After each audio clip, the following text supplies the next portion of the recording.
I moved here to Columbus, Ohio from the south side of Chicago in 2001 with my children. And at the time, their mom, it was, yeah. But when I got here, it almost seemed like everything was dying. It's like everything just started going downhill. When I moved here for it to go uphill, it was actually total opposite. When I got here, I moved here 2001, 2002, the following year, my grandmother passed away. And it was pretty hard, but I had no time for mourning, so it was just take care of the family, keep going, keep going. Then the following year, 2003, when me and mother of my kids, I guess she like called it off, us being together. Put the ring on the counter in the kitchen. As soon as I went to the bedroom, lied down, I got a call from my cousin in Chicago saying that my my cousin was killed. He was murdered on my grandmother who just passed away the prior year on her front lawn. So it made me feel some kind of way, and it seemed like like I said, I never healed. I just took it as I was going. But every year, it was almost like someone in my family passed away. It always seemed like it's almost every year. I used to work for Coca-Cola in Chicago for about 3 years, and then I worked for Coca-Cola when I got here. So I had to do a routine checkup for Coca-Cola. And during my checkup, I found out that I had lupus. I didn't know what lupus was. They explained it to me, but I just didn't take it serious because it was just go time. Take care of the family. Don't worry about any of that. Just keep going. So I'm not worried about it. I keep going, but at the same time, things keep happening. Stress keeps happening. Anxiety. I started having anxiety attacks, depression, and it just kept going to the point to where I think it was 2012, I developed pulmonary embolism. For those who don't know what a pulmonary embolism, I developed a blood clot in my lung. Don't know how it got there, and the doctors told me, they said, well, it can be fatal if you don't take these blood thinners. And it's like, okay, but I didn't think anything fatal because the last thing you think about is yourself dying. You're just taking care of your business. So as time went on, the stress kept piling up. I found myself going to the hospital for anxiety, what seems like almost every day. I was having anxiety attacks and depression. And one day I picked up a book. It was called Autobiography of a Yogi by Paramahansa Yogananda. And when I picked up that book, that's where I learned about meditation. So I started meditating to keep myself calm, just to, keep things level, so I won't have to look at everything that's going on. As hard as I tried, it was still hard, but the meditation made it a lot more bearable. So as we're going, I would say about 2015, December 2015, I met someone online. And I said that before that, I was done with dating and everything because of my past and all that. But when I met them, I had already been going through a lot, and last thing I was thinking about was being serious with anyone. So she saw that I was going through some stuff and whatnot, and every now and then she would help me, because it got to a point to where everything around my life was so unbearable, that was just so crazy to the where I had to choose at times if I'm going to pay the rent or if I'm going to feed my kids. So it got to a point to where it was half paying the rent, feeding my kids, but it was nothing left for me. So I started to lose weight. I started to get really skinny. My health started to decline, and come to find out when I did a checkup that later, 2015, I had to go do checkup again. I found out that I had 2 more blood clots in my lungs. Don't know where they came from, because they say thrombosis. It started as thrombosis, blood clots in your leg, and then if they start there, then they work their way up to your heart. And you can tell when you have a blood clot in your leg, they say it gets warm and stuff like that, but none of that ever happened to me. But that finding out that I had 3 blood clots in my lungs, and then being frail and still working and going through things, people would tell me to slow down. It's like, you can't take care of your kids if you're not here. So you got to be healthy to take care of them. But I was like, I got to take care of them. I would do overtime. It was chaotic, and God kept sending people in ways to me to tell me to slow down. But I didn't listen because I was like, I got to take care of my kids. So I started talking to someone in December, and I want to say January or February of 2016, we got serious. And then again, it just kept getting more chaotic in my life. But she kind of, I guess she was part of that. I'll help you take care of some things, while I'm here and stuff like that. Gracious of her. One day I was working the evening shift at Coca Cola, where I go in at 3 in the afternoon, and I would get off at like maybe sometime 10, 11 o'clock in the evening. So I was coming in the house one day. It was August 18th, 2016. I was coming in the house, and as I was going up my stairs, I had a funny feeling in my chest. But ironically, today I don't know, I don't remember what that feeling was, but I do know that I had a feeling in my chest. So I proceeded, walking up the stairs, went to my kitchen, started winding down, called my mom, called a friend of mine, and the next thing you know, I found myself waking up in the hospital probably like a week or so later. I didn't know what was happening. I didn't know how I got there. Apparently, it was told to me by the doctors, the staff, and everything that what had happened was I drove myself to the hospital, parked my car. As soon as I walked through the emergency room doors, I collapsed and went to cardiac arrest. Someone came out they came out cold blue to resuscitate me. They got me going again, but then I coded again.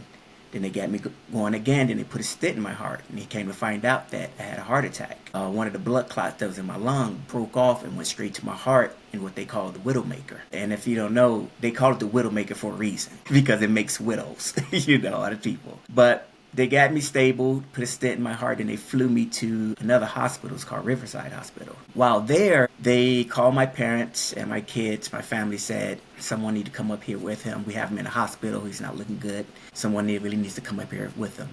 And when my parents got that call in Chicago, of course, you can imagine how everybody felt hysterical, My children were here with their mom. They came up to the hospital, and my parents, as they started making their way up here, they got another call, probably not even, I think, 40 minutes or so. And the doctors called and told them while they was on the road, they said, I didn't make it. I passed away. So they didn't take it. I don't know how they took it, but they could proceeded to still come up. And by that time, it was late evening. I want to say it's late afternoon by the time they got up there.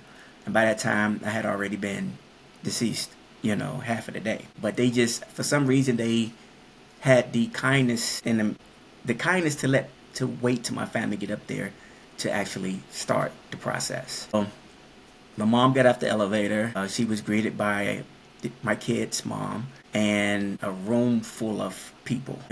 People who apparently it was family. My kids, her mom, their mom, her sister, her family, my co-workers, because they were all notified that I passed away. So my mom got off the elevator. My mom said, okay, where's my baby? My kid's mom turned to her and said, I'm sorry, he's been gone all day. He's gone. And you can kind of expect the way a mother would feel when they hear that, So she had to go to the room, and they saw me. And at that time, my body had started to swell. Cracks in my skin, fluid or bodily fluid like blood would come from different orifices of my body. I was gone. I was not on life support or anything. Nothing was breathing for me because my heart had already stopped. Organs, everything stopped. So my daughter was 18, and she had to make the decision to actually call it, and sign the papers. She was like, no, he's still in there. And the doctors and my mom was like, no, he's not. He's gone.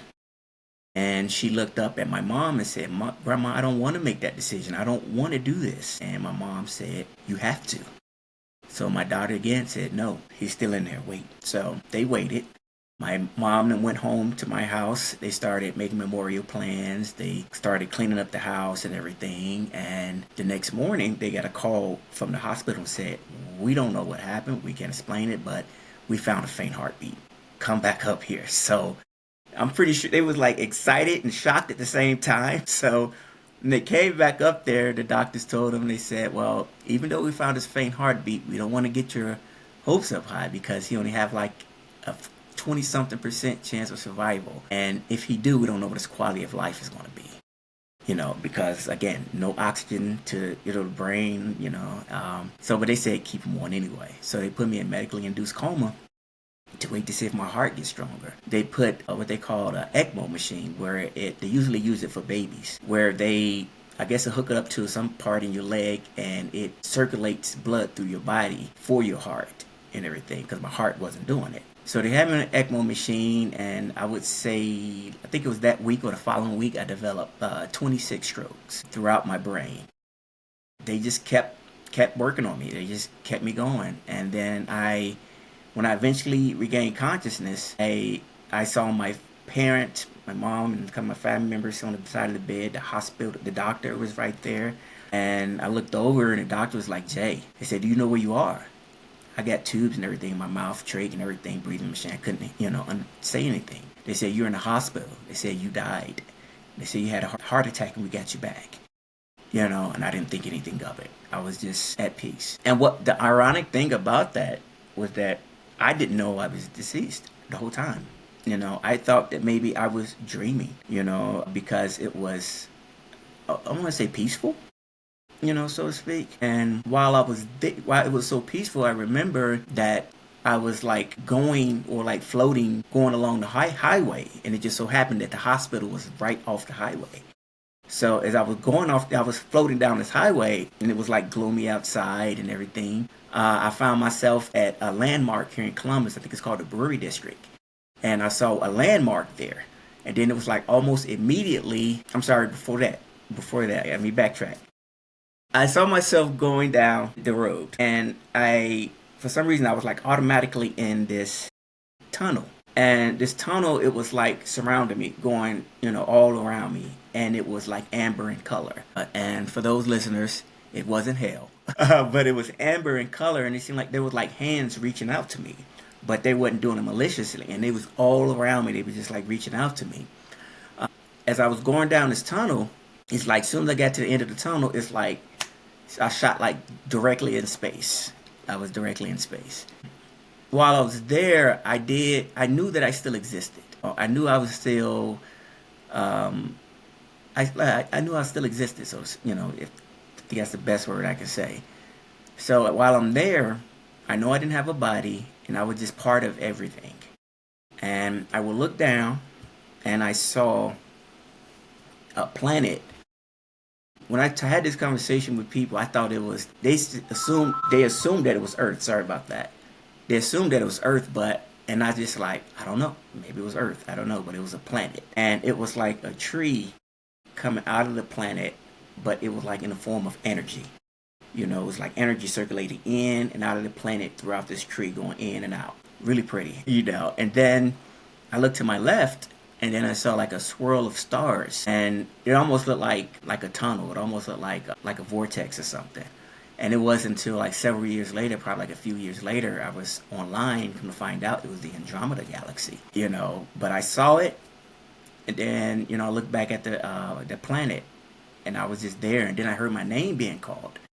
It seemed like it was on my right, so I didn't see anything. It was just black. Then I looked back at the planet, and I looked back at the swirl of stars, and it's almost as if I wanted to go towards the stars, but something told me to go the opposite way, And then after that, all I know is that, like I said, I don't know how long it's been. All I know, I'm regaining consciousness and seeing people by my bed, But it was the calmest that I ever been in my entire life. And I would say, and this sounds morbid, it was the best sleep I ever had, But I was not fearful. I was not afraid of anything. I was just there.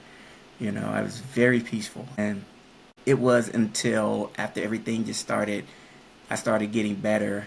I don't know, just probably weeks later, the girl that I had just started dating prior, she was there at the hospital.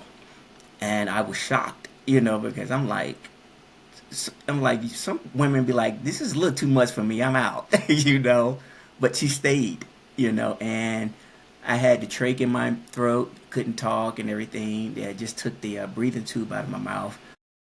But I'm just there, and I could barely move, and she's holding my hand on the side of the bed. So I look up at her and everything. Then I look back down, and my eyes got teary. It did, yeah. They got teary. Then I looked back up at her, and I mouthed the words, "Will you marry me?" You know, she said yes, of course. I was, but I was still shocked that she was still there, you know. Um, and as time goes on, everything was out of my, the trach was gone. I mean, it was still there, but it wasn't hooked up to anything. I was in the bed, and all of a sudden the therapist came and said, "Okay, well, it's about time for your therapy and everything." I'm like, "What I need therapy for?" I'm like, so it says, "We getting ready for you. We'll be out here." So I lift myself up a little weak. I kind of turned my legs over on the side of the bed, and I attempted to get up and fail. Almost failed, but I fell on the bed and got back up. I'm like, "Whoa, okay, my legs don't work," you know. So come to find out that, yeah, my legs had stopped working. I had to learn how to reuse them again. And during that whole process while in the hospital, I had therapy there as well. I had to learn how to write again, had to learn how to use my cognitive skills, read, speak, walk, which was I want to say the biggest challenge. But it was almost like an eye opener to where it was like you'd be surprised at things you take for granted, even walking. And again, I was still peaceful. No worry. I didn't worry about anything that happened, what was going outside, what happened before everything happened, because it's kind of like I forgot. Everything just like it was almost like a clean slate. But then they turned on the television, and it was around the time of the elections, and they turned on television, and all of a sudden I started seeing all this hate and divisiveness, and it started to make me feel bad. And like I said, I was peaceful. I was at peace, but when I started seeing these things that was going on in the world, I started to feel bad. And I didn't know why, other than what's happening is not good. So when I finally got released from the hospital, when I stepped out, because I was released in October, I stepped out the hospital, and it was like I had seen everything for the first time. It's like I didn't recognize anything. I didn't recognize the trees, the clouds, the buses, everything. It was like shock and awe as I was looking at it, everything like, what is this?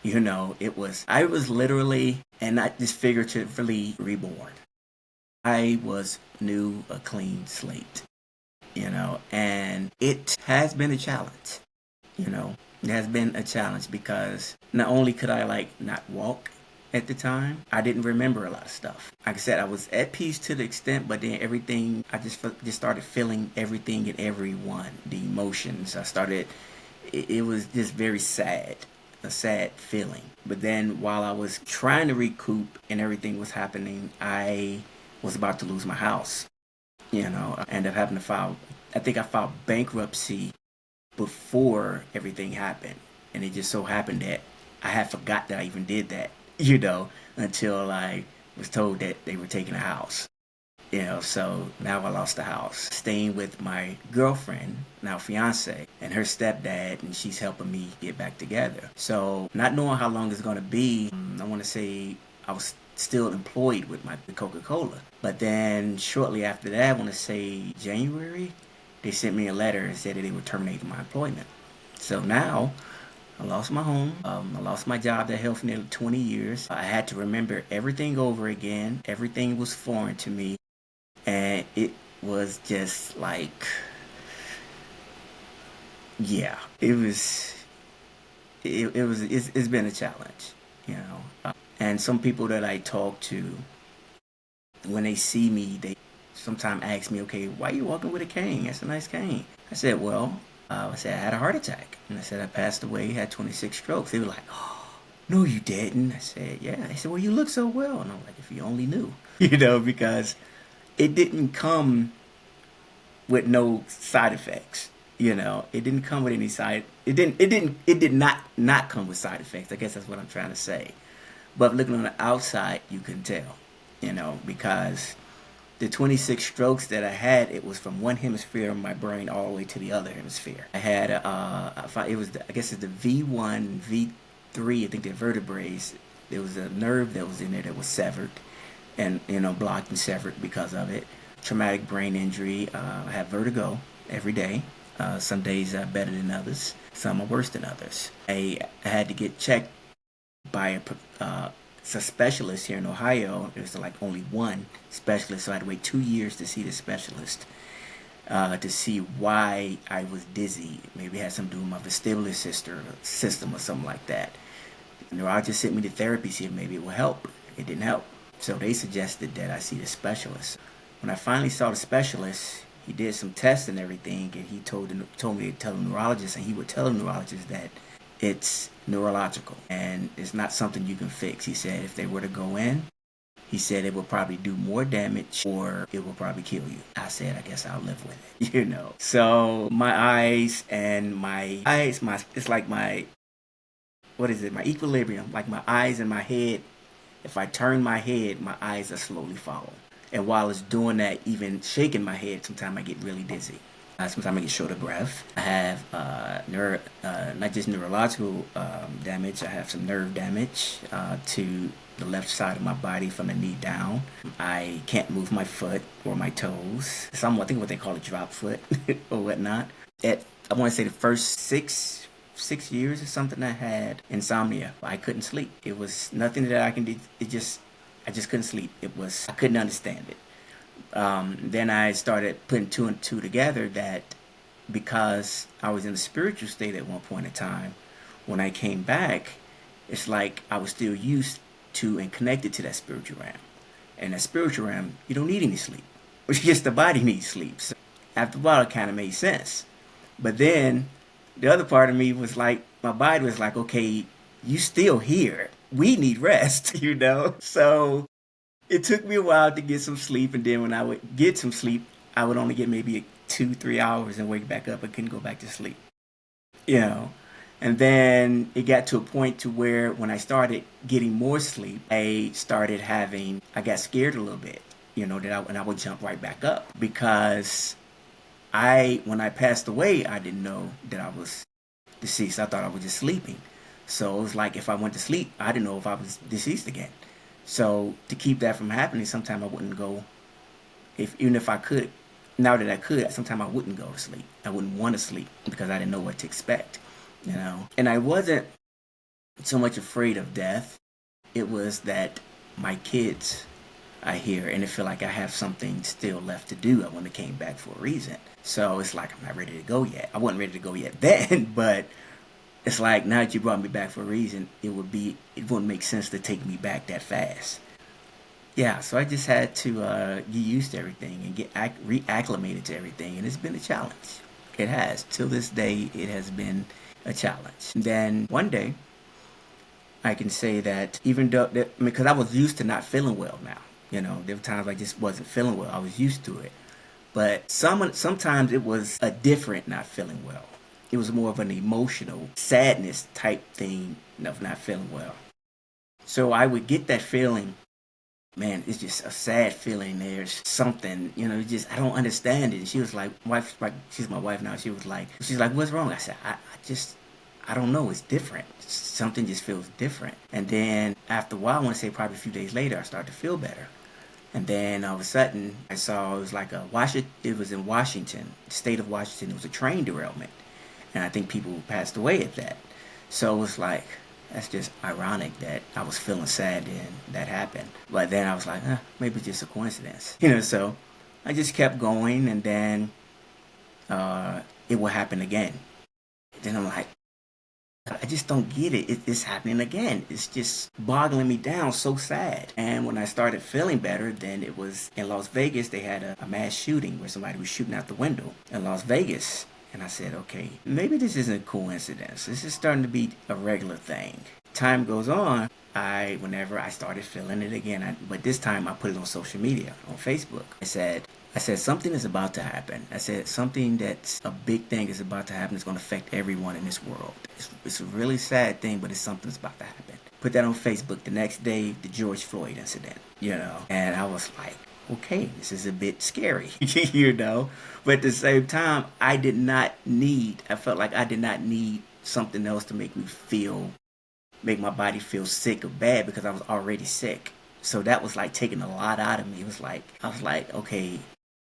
I said, my creator, I said, please take this. I said, I'm grateful, but it's a bit much, And it stopped for a while. And then when I think that I'm starting to feel maybe a little better, I'm starting to get a hang of this handling in this sickness, later on found out that it's going to be permanent forever. I said, okay, I'm ready. You can give it back. I was meditating, and usually when I have, and this showed me that usually when I have these certain visions, they was in my meditation. So I was meditating one day. I meditate like in my stepson's room in his closet because it's dark, and I find it better that I can meditate there, dark and quiet. So I was meditating, and as I was meditating, I started seeing these visions, and it was these visions of they were fighting. It was like almost like a war. And I said they had green. I said they had like green uniforms, and it was like red in their cap. I said, but the ironic thing is, but it seemed like they were fighting each other, you know. And it's like, huh? And I said it was very vivid, you know. And I was like, wow. So I came out and I told my wife, I said, I had this vision. I said, these guys. I said, it's like this country. It's like they were fighting each other, but they all seemed like they were part of the same thing, but they were fighting each other, you know. But they had on green, red in their cap and stuff like that. And I said, I think something's going on, but I don't know what it is. But yeah, that was weird. I think shortly after that, the Russia-Ukraine war happened. And it just so happened that I'm going to say one of Russia's symbolism in their uniforms is that red band that they have in their hat. And then what made it also so odd that it was at one point in time, Ukraine was part of Russia at one point in time, a long time ago. So it was like, wow, I saw this happen. You know, it was just wow, you know. So now I accept it as not just coincidence. And when I meditate, sometime I would get a vision, and sometime I wouldn't. Sometime I would just sit there in peace, and sometime it was just going with it, you know. And then I think one of my last ones that I had, it was one of the last ones, it's like maybe 2 Decembers ago, where I had a vision while I was meditating. I saw these numbers. It was like, I think it said 610. I said pile up on the expressway and red and truck. It was like these random numbers and random descriptions. And this was like in the morning when I meditated, because I usually meditate early in the morning before everybody wake up, and at night when everybody sleep, so no distractions. So I had that meditation, I had that vision that morning. That late afternoon, it comes up on the news that there was a pile up on state marker 610 here in Ohio. And I was like, wow. And I posted that on social media too. I don't think anybody saw it because I go back and look at it. I was like, huh, still there. You know, so sometimes it comes, sometimes it don't. But it's just, I take it as it's just my life now. You know, I just try to keep it moving no matter how bad I may be feeling, no matter how sick I may be. I just try to keep it moving. But yet it is still difficult. It's not a cakewalk at all. And I wouldn't suggest this to anyone. You know, I wouldn't. It's a challenge. Yeah. How do you reason why you're being shown these things? As well as how do you deal with the fact that you sometimes see the worst of mankind or really difficult moments? I would say it's challenging because when I get them, sometimes I do, because not only do I meditate, I pray before I meditate. And I often sometimes ask, like, okay, is there a reason while I'm seeing these things before they happen? I don't want to so much as see these things before they happen if they're not going to help anyone, you know? So I wonder, you know, so I ask, and sometimes ask him to, like, show me why I'm seeing these things, or show me the purpose, or help me understand how to better, if possible, manage them, you know, understand what they are instead of waiting until it happened. Then it's like, well, that's what that was, you know? So I guess it's almost like just a waiting period, you know, and I try to stay optimistic. I try to be an optimistic person, regardless of everything that's happened. So I was kind of just curious. It's like, I'm seeing all these crazy things that's going on in the world, but in actuality, this is the world we live in. You know, whether we like it or not, we want more peace and happiness and things, but it just so happened that the majority of things that we're exposed to and that we're going to see, and the majority of things that's happening and that's taking over everything is the negative things. And I'm thinking maybe that's why I see these negative things, you know, but then I always desired peace. I'm a loving person. I always talk about peace and love. And I always see and hope for the goodness in everybody. Even if they do something horrible, I look and see there's some good in there. There has to be. They couldn't be. There's a way where they can stop this. Whether they do it or not, of course, is their choice. But I still chose to see the good in people and hope the good in the world will outshine this negativity that's in the world. Eating the hate that they may have already. So it doesn't do anybody good to hate them that they're doing the stuff that they're doing. You can dislike the stuff that they're doing. You can hate the things that they're doing, but hating them, like, you eat it. You don't feed it. You always hope for the best. Hope things is going to get better. Hope, have faith is going to get better. Be optimistic, even though sometimes it looks dark. Be optimistic that it's going to get better. Like they say, violence only begets more violence. Love is the same way. And with my experience and what I experienced and whatnot, that's how I knew what love truly was when I was on that other side. That's how I found out that love was, I want to say, like an entity. It's like what they say, the creator can be at all places at all time whenever he chooses. At all things. And it's the same way with love. It can be everywhere at all times and anywhere with anyone. And knowing that and seeing that hate that's going on over there, it's like I really believe that some good is going to come at the end. Some good. Rather, it's not so much as the end of that war, what they're doing, but the end of all this chaos that's going on. The good still exists somewhere, even if it's in a few people like us who have that good. To keep it going and to share it and to bring that awareness to people, it can keep spreading. It can. So I don't, like you said, I don't really condone the hate, even though sometimes these things that these people in power do, it can feed and create people to hate, but just don't fall into it. It's very easy to do. Very easy. It's just don't fall into it. We keep doing what we're doing. Keep loving, keep having optimism, keep showing people that you can do good, you can do better. Even when you make a mistake, you can do better. So we just keep doing what we're doing. It'll get better. So what's your mindset going through that and having to build everything back up brick by brick, not your life, but then also yourself and your health? And how do you go through that? I would say day by day, one day at a time. With my children were, as on this planet, the most important people to me. I love my children. I would do anything for my kids. And when everything happened, part of me was like, okay, how am I going to provide for my kids now? I can't do this. I can't do that.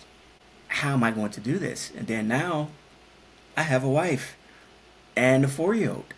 So it's like every day, and my wife had to tell me, sometimes she tries to tell me to stop thinking a certain way or stop trying. And I tell her, I was like, it's kind of hard. I mean, I'm still here. It's me still being here is showing my resilience to where I would do anything to be part of my family or do anything for my family. Me still being here is showing that. Now that I'm in this, I want to say this disability, so to speak, I often, almost every day, sometimes try to figure out, like, how am I going to get the money for my family? How am I going to help? How am I going to do this? Because I was used to being a breadwinner.